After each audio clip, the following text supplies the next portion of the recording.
Eu saúdo a todos com a graça e a paz do nosso Senhor Jesus Cristo. E quero dizer que é uma alegria poder estar de volta para compartilhar com os amados mais uma porção da palavra do Senhor.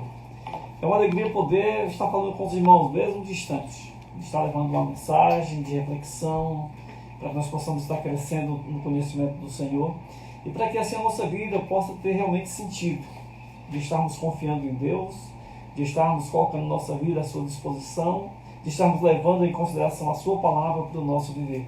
Então nós vamos refletir hoje em 1 João capítulo 3. Nós estávamos refletindo sobre esse livro, essa epístola, e paramos no domingo passado para falar sobre a ressurreição do Senhor.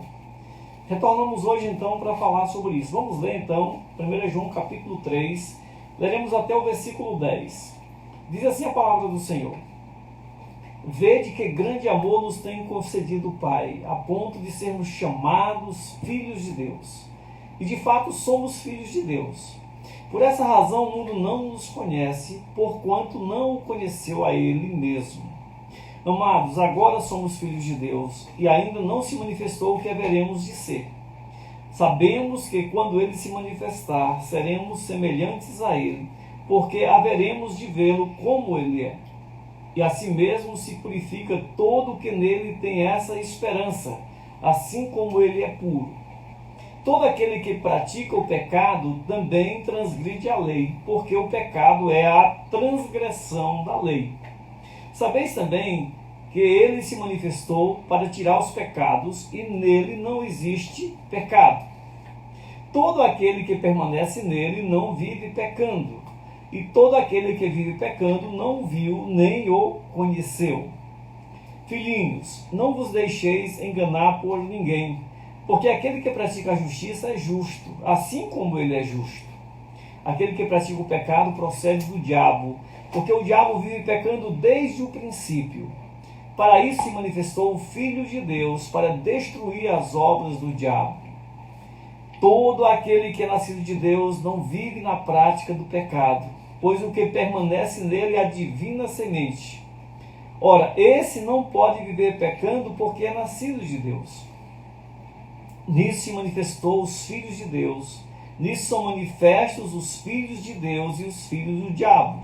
Todo aquele que não pratica a justiça não procede de Deus, nem aquele que não ama a seu irmão. Que possamos refletir sobre esse texto, e nós estaremos então dando sequência, portanto, deixe sua Bíblia aberta. Nós estaremos explorando também o restante do capítulo, se der tempo, para o que nós queremos.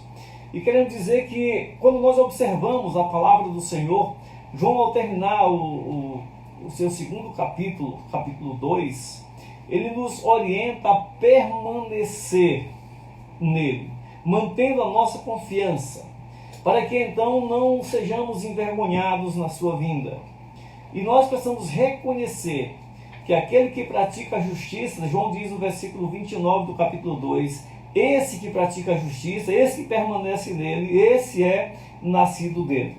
E no capítulo 3, João começa então o capítulo 3 destacando o grande amor de Deus. Todos nós sabemos quão grande foi e é o amor de Deus para conosco. A Bíblia diz que Deus amou de tal forma a nós, seres humanos, que Ele deu o seu melhor.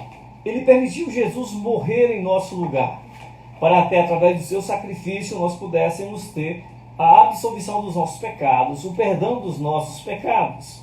Então João mostra que esse grande amor de Deus foi notório na pessoa de Jesus. E como nós podemos então ver isso? Ele começa realmente no versículo 1 dizendo: Vede quão grande amor nos tem concedido o Pai. Esse amor de Deus foi tão grande, tão maravilhoso para nós, que nos possibilitou algo importante. E João, na sequência do versículo 1, ele diz que nos possibilita então sermos filhos de Deus. Então, se nos possibilita, ou se nos possibilitou, é porque nós não éramos filhos. As pessoas se enganam achando que todas as pessoas são filhas de Deus. Mas na verdade o que a Bíblia diz é que filhos são somente aqueles que creem em Jesus, que aceitam o seu sacrifício, que se submetem a Ele pela fé. que recebem a Jesus como único e suficiente Salvador. Esses sim se tornam filhos de Deus. O versículo 2, a primeira parte diz: agora nós somos filhos de Deus. Agora, depois de uma transformação, de uma modificação, de uma entrega de vida ao Senhor, do reconhecimento do que Deus fez por nós, então nós passamos a ser filhos, deixamos de ser criaturas para sermos filhos de Deus. Então esse é o projeto de Deus para todo ser humano, para todas as pessoas. Não importa de que classe seja, não importa de que nível social realmente seja, não importa que formação tenha, não importa que condições tenha. A palavra então é clara que Deus dá a oportunidade para todas as pessoas se tornarem seus filhos. Então é preciso observar o que Deus então apresenta. Quando nós observamos o mesmo João escrevendo o seu evangelho, do capítulo 1, versículo 11 e versículo 12, João vai dizer que Jesus veio para os seus contemporâneos, para os seus conterrâneos, mas eles não aprenderam ou não entenderam a mensagem que ele havia proferido.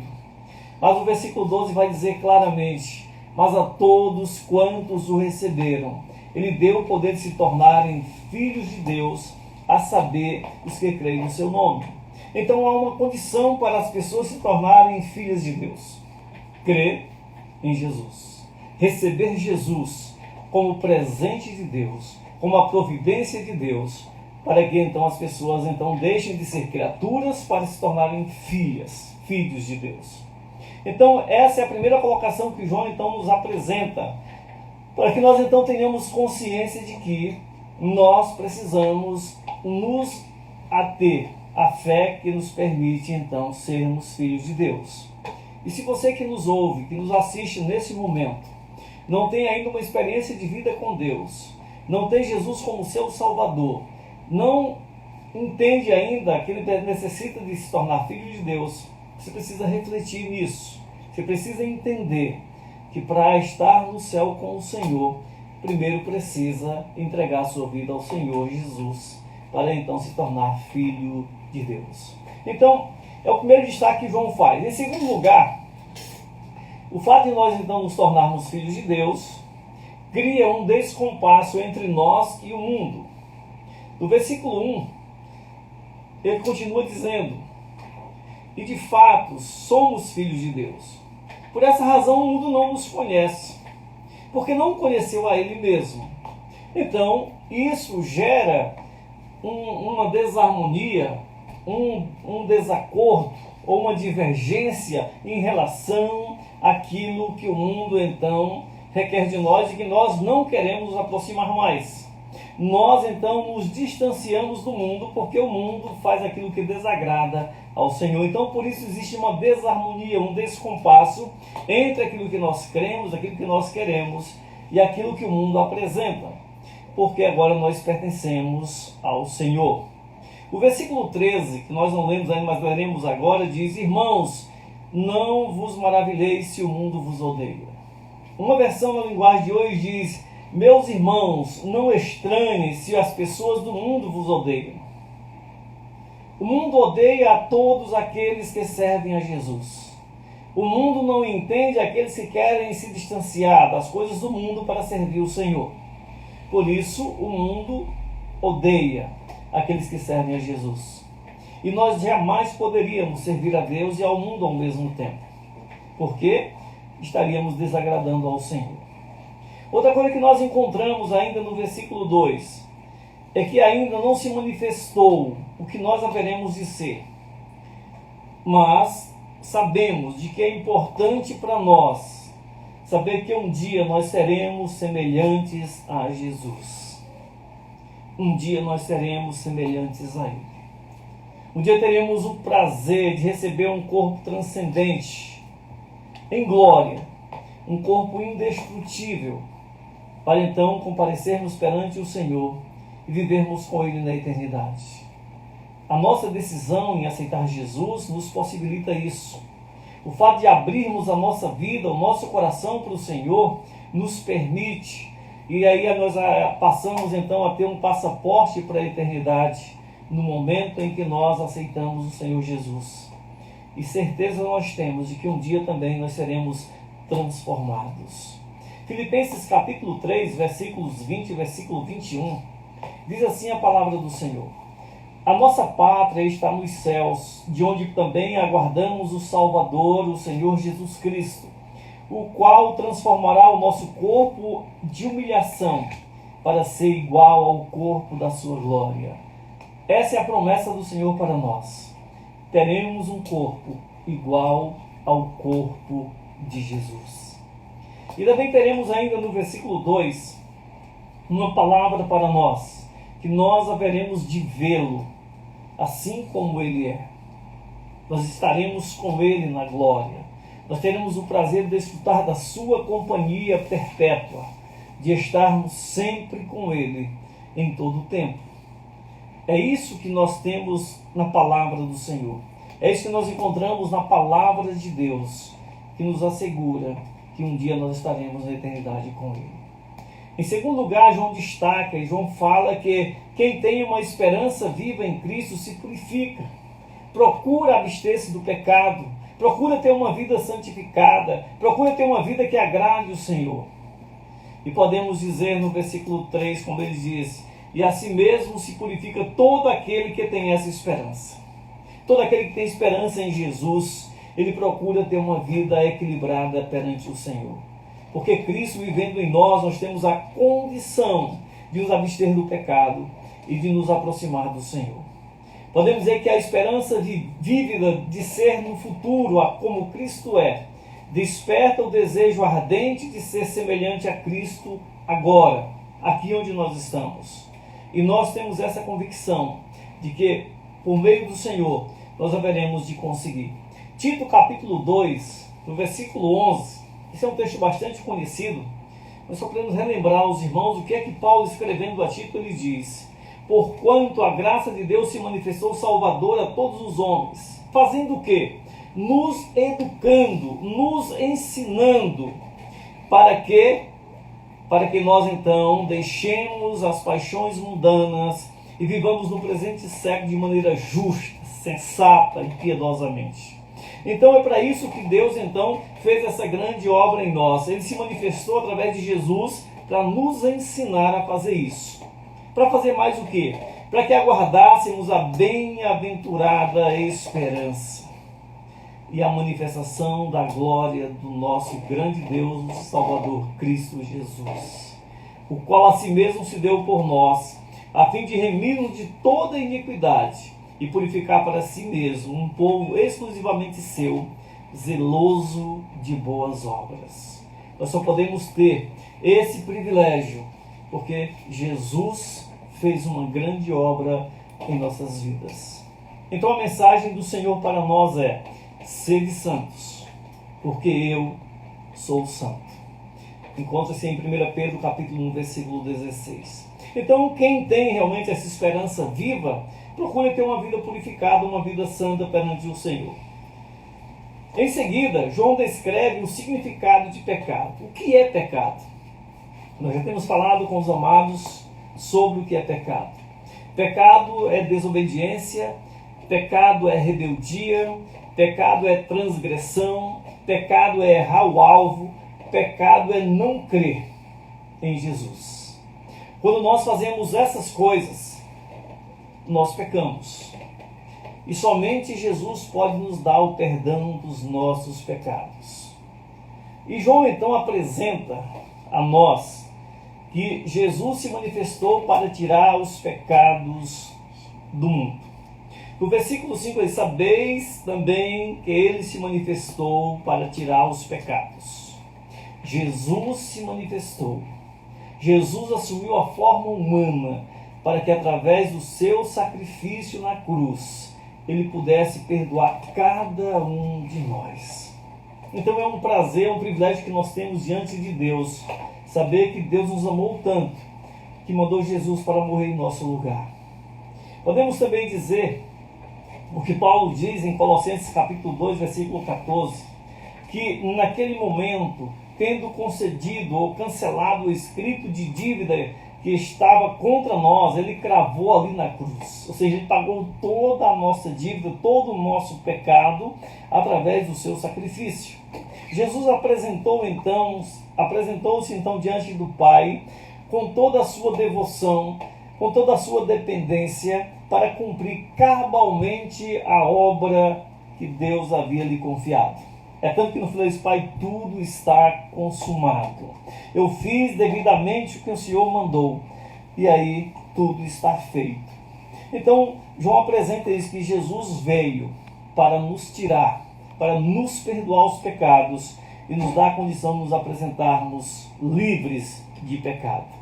João também apresenta Jesus sendo santo. A parte B do versículo 5, ele diz: e nele não existe pecado. Por isso Jesus poderia se apresentar como aquele que poderia perdoar, porque ele não tinha pecado.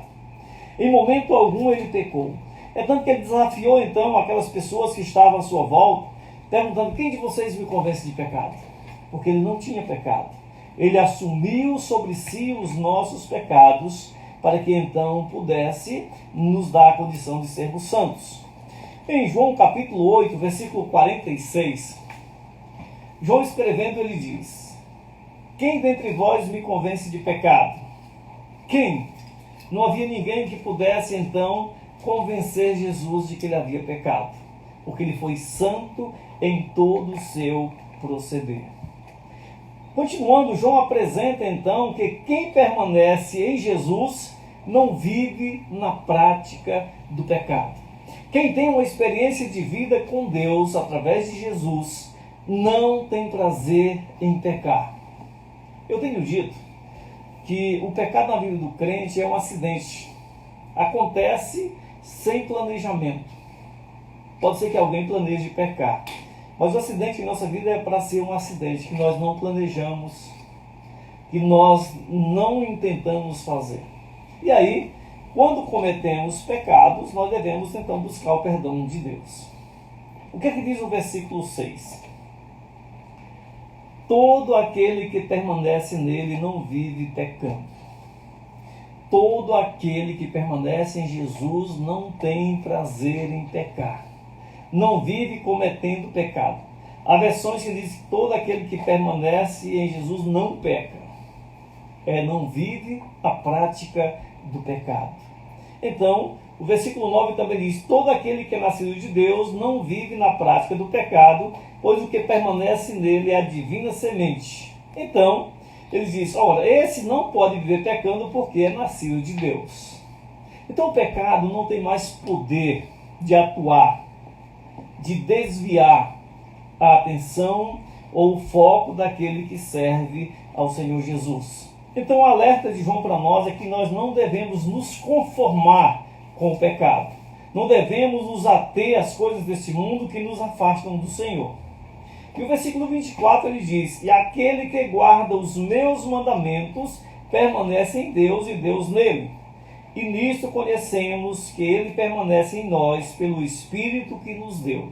Então a permanência de Deus em nós é a guarda dos seus mandamentos, é a vivência da sua palavra a cada dia.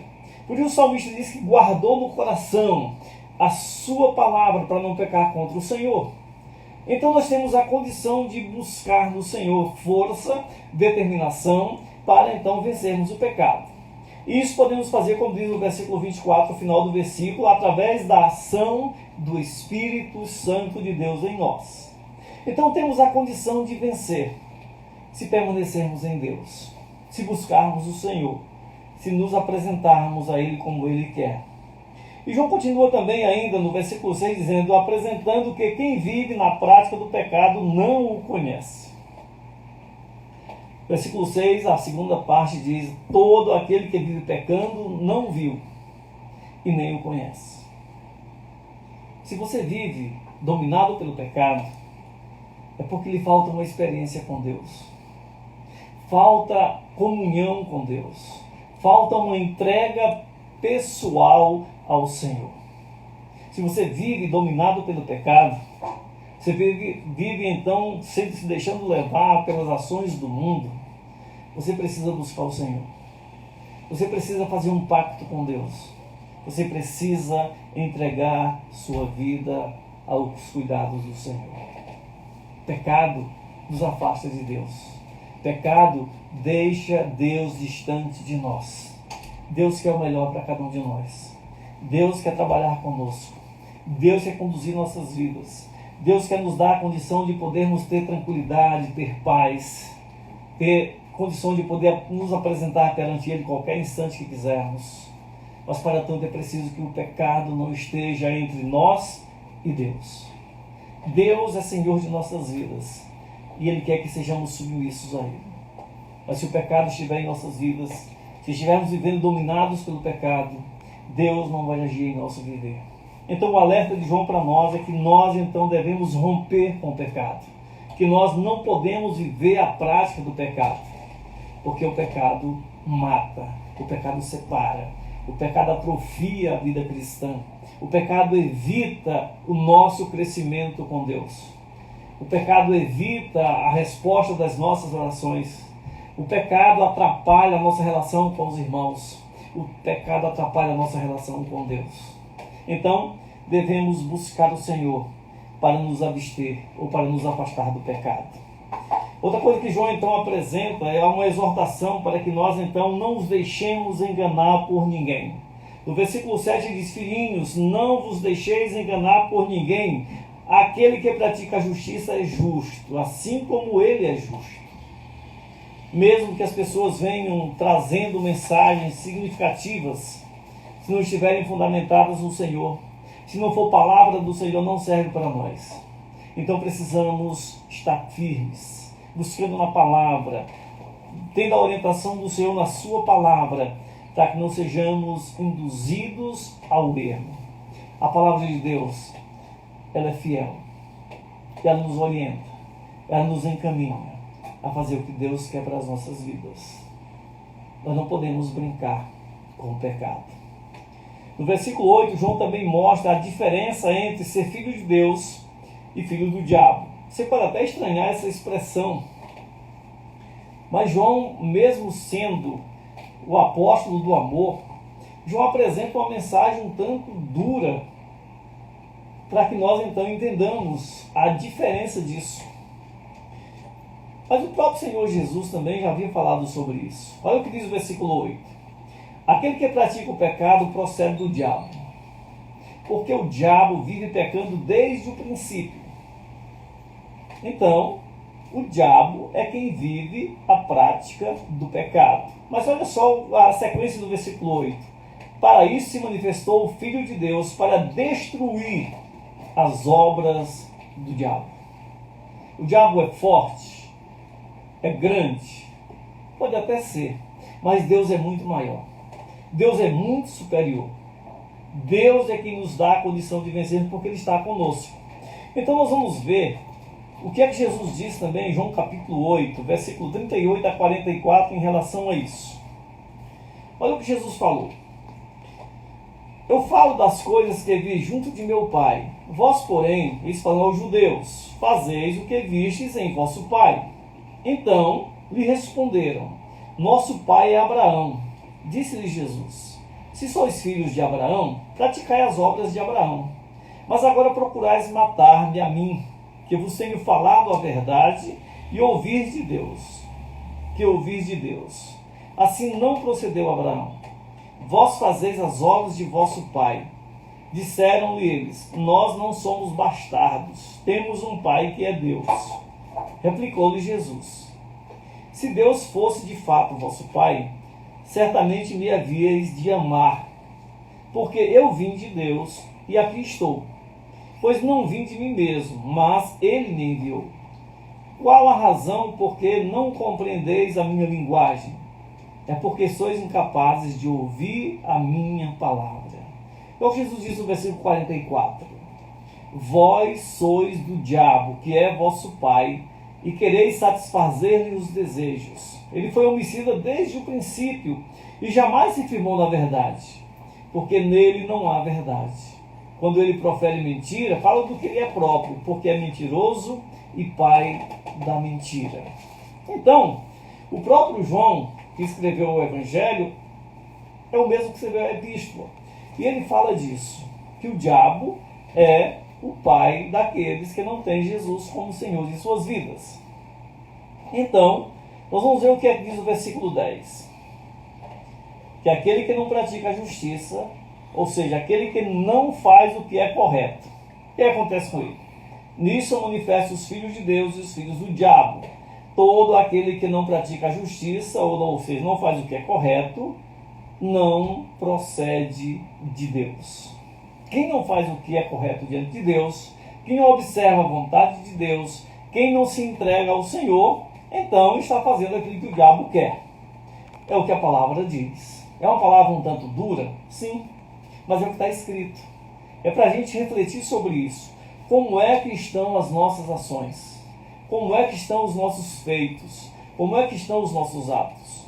E outra coisa que João diz no versículo 10, a parte B, que uma das formas de demonstração de que a pessoa não pertence a Deus, mas ao diabo, é que aquele que não ama a seu irmão.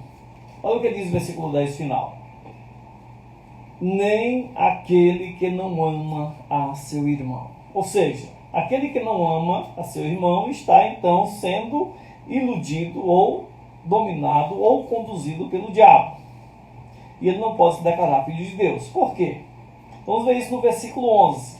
Porque além da pessoa precisar amar a Deus acima de tudo, de entregar sua vida ao Senhor, reconhecendo o seu senhorio, o versículo 11 vai dizer: porque a mensagem que ouviste desde o princípio é esta, que nos amemos uns aos outros. Então, precisamos, como filhos de Deus, amar uns aos outros. E o versículo 18 diz o seguinte: filhinhos, não amemos de palavra nem de língua, mas de fato e de verdade. Então, o que nós precisamos fazer é amar de verdade uns aos outros. Amar de língua, amar por falar somente é fácil. Mas a palavra nos orienta a amar de todo o nosso coração. Amar a Deus e amar ao nosso próximo. Se nós não conseguimos amar ao nosso próximo, nós vamos estar, então, nos enganando a nós mesmos. E se você ler os versículos seguintes, João vai dizer que aquele que não ama a seu irmão, no versículo 15, ele é assassino.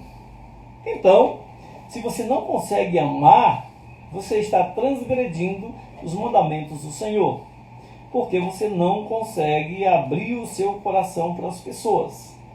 Então, a mensagem que nós temos nesse texto é uma mensagem de amor, que devemos amar a Deus, que devemos amar aos irmãos, porque Deus, Ele nos amou, Ele se manifestou com um tamanho amor, como já disse o versículo 1, para que nós então nos tornássemos filhos de Deus. E é interessante, no versículo 14, que João diz o quê? Que nós já sabemos que passamos da morte para a vida porque amamos os nossos irmãos. Aquele que não ama permanece na morte. Pense nisso. Você tem amado o seu irmão? Você tem amado o seu próximo, o seu semelhante? Se você não tem amado, então procure amar. Porque aquele que ama vai dizer a palavra que então passa da morte para a vida. O Senhor Jesus, no capítulo 5 de João, do Evangelho, ele diz no versículo 24: em verdade vos digo que quem ouve a minha palavra e crer naquele que me enviou, tem a vida eterna, e não entra em juízo, ou seja, em condenação, mas já passou da morte para a vida. Você quer ter vida? Entregue sua vida a Jesus e ame ao seu irmão, ame ao seu próximo, e Jesus estará habitando e morando no seu coração. A vida que nós precisamos é a vida de Deus. Quem tem Jesus não provará a morte, porque já passou da morte para a vida. Que essa mensagem seja algo significativo em nossas vidas e que nós possamos aprender com o que Deus então coloca diante de nós. Viver em paz com os irmãos, viver em harmonia com os irmãos. Por quê? Porque é o que Deus determina para cada um de nós. Amar a Deus e amar o nosso próximo é o projeto de Deus para cada um de nós que conhecemos o Senhor. O versículo 23, para finalizar, diz: o seu mandamento é este, que creiamos em Jesus, em nome de seu Filho Jesus, e nos amemos uns aos outros, segundo o mandamento que Ele nos ordenou. Você quer ter vida com Deus? Ame a Deus. Entregue sua vida ao Senhor. Reconheça que Ele é Senhor de tudo. Que Ele mandou Jesus para morrer em nosso lugar, para perdoar os nossos pecados, para nos dar a viva esperança que nós precisamos. E outra coisa, que Deus então cobre de nós pela sua palavra. Amar ao próximo, amar ao irmão, abrir o coração e ajudar sempre que possível, para que Deus seja glorificado, engrandecido em cada ato, em cada gesto nosso. É isso que Deus quer para nós. Então, possamos refletir sobre essa palavra de hoje e possamos estar crescendo na graça e no conhecimento do Senhor, reconhecendo sempre e sendo agradecidos a Deus pelo seu grande amor para conosco. Que Deus nos abençoe.